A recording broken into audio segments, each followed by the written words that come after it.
Good morning, good evening, whoever you are, wherever you are, whatever you might be doing. We wish to welcome you to the Silverlight Show. The Silverlight shines to illuminate that which lies hidden in darkness. For those of you tuning in today, we welcome you in. I love democracy. I've always strived to promote the idea of communal decision making. Even when I was in a managerial position and I had substantially more power than at present, by choice. I like to hear from my teammates, different ideas, stuff like that, and then we could all come to a decision. In an emergency, I'm taking the decision making power back. But other than that, I encourage town hall meetings and group decision. Okay, I had a clear idea which way I wanted to go, but it's a good way to teach people. In the United States, democracy has an extent it simply doesn't have in Canada. They like electing positions down there left, right, and center. Up here, your police chief is probably somebody who's been with the force for a considerable amount of time, has demonstrated their merit, or at least gotten in with the right old boys network, and generally done a good enough job to be promoted. That promotion is primarily political, decided by people in back rooms, the ones we always complain have too much power and not enough responsibility. Whereas down in the United States, a lot of things are decided by election. Police chief, election. County sheriff, election. Postmaster, election. The joke about the dog catcher, this position actually exists. It's largely ceremonial these days, as that's something performed by the police, but a lot of positions are left up for election. I have two minds of this. Elections are a good idea. They are slightly inconvenient, and we need to modernize them. We're getting so much controversies over ballots and faking and stuffing and all this stuff, but people don't trust the internet either, for darn good reasons. All you need to do is open your email on any given day, and how many spam emails and scam emails do you have? Yeah, so it's going to take a while to really convince people to truly trust the internet. We're getting there with people putting their credit card payments. I remember there was a point where nobody would put their credit cards online because they thought it was unsafe. And thus we circle back to the elections.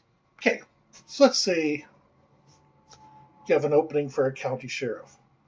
The last one decided to retire, whatever. Let's hope the last one went away nicely.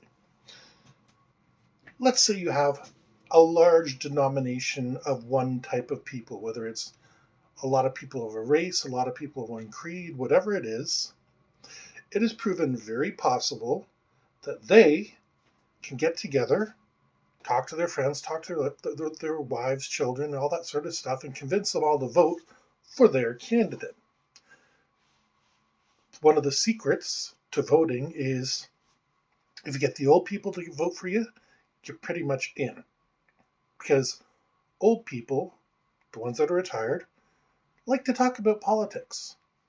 And you know what? They have time to go to the voting booth. Since so many people, what is it, between 30 and 50% at any given election wind up and turn up to the ballot box to cast anything, so you don't need an overwhelming majority, you just need the right majority. Now, as said, church groups have been known to do this. They get together, they find their candidate, and then all of a sudden the county, the town, whatever it might be, becomes a little fiefdom, where the sheriff, the old joke, have you donated to the policeman's ball? Well, that can actually become enforceable in certain situations. Democracy is such a strange balance. You could theoretically get your brother Bob, whether he's religious brother, whether he's societal brother, whatever brother it is, that brother Bob, you can pump him up and get him elected. He could be all sorts of things in this life. He might be a janitor, and all of a sudden he's controlling the police. Because there aren't many towns that are small enough to only have a sheriff, except outside of Western movies. Most sheriffs don't have deputies. They do have a professional police force that they oversee. And that does make me uncomfortable since it's so easy to abuse. And that brings us to the problem.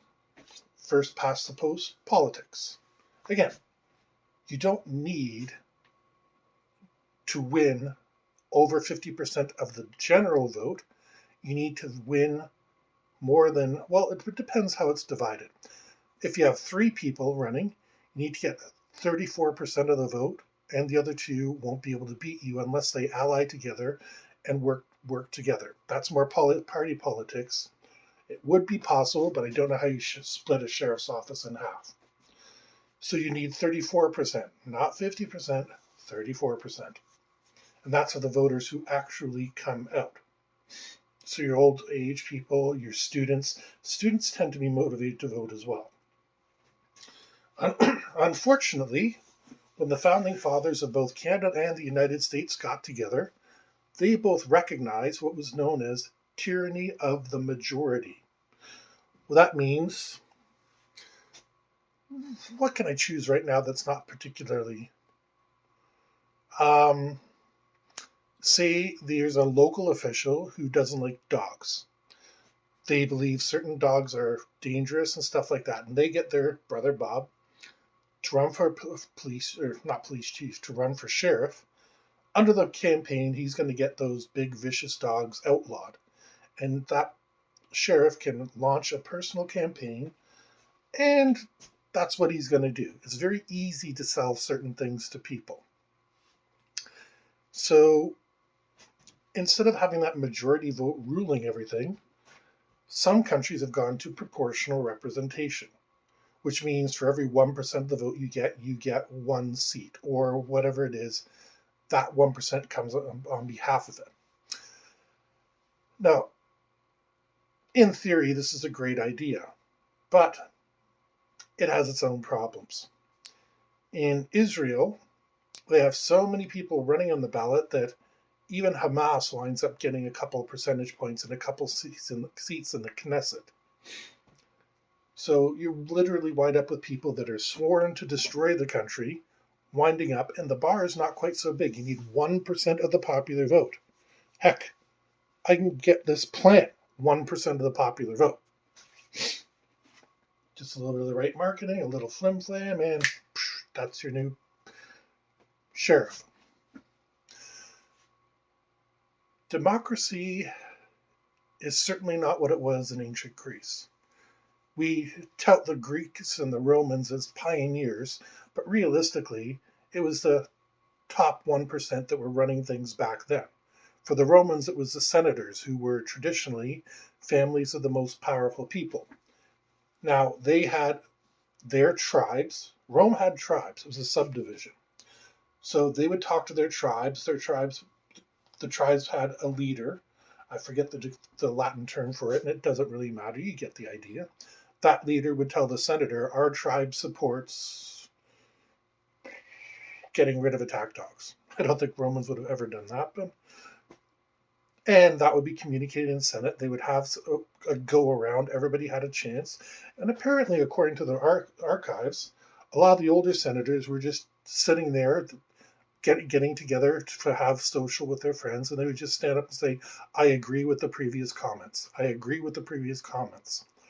One of the emperors, I believe it was Claudius, although it might not have been, actually had to pass a resolution that just saying you agree with everybody else was illegal. You had to make a point.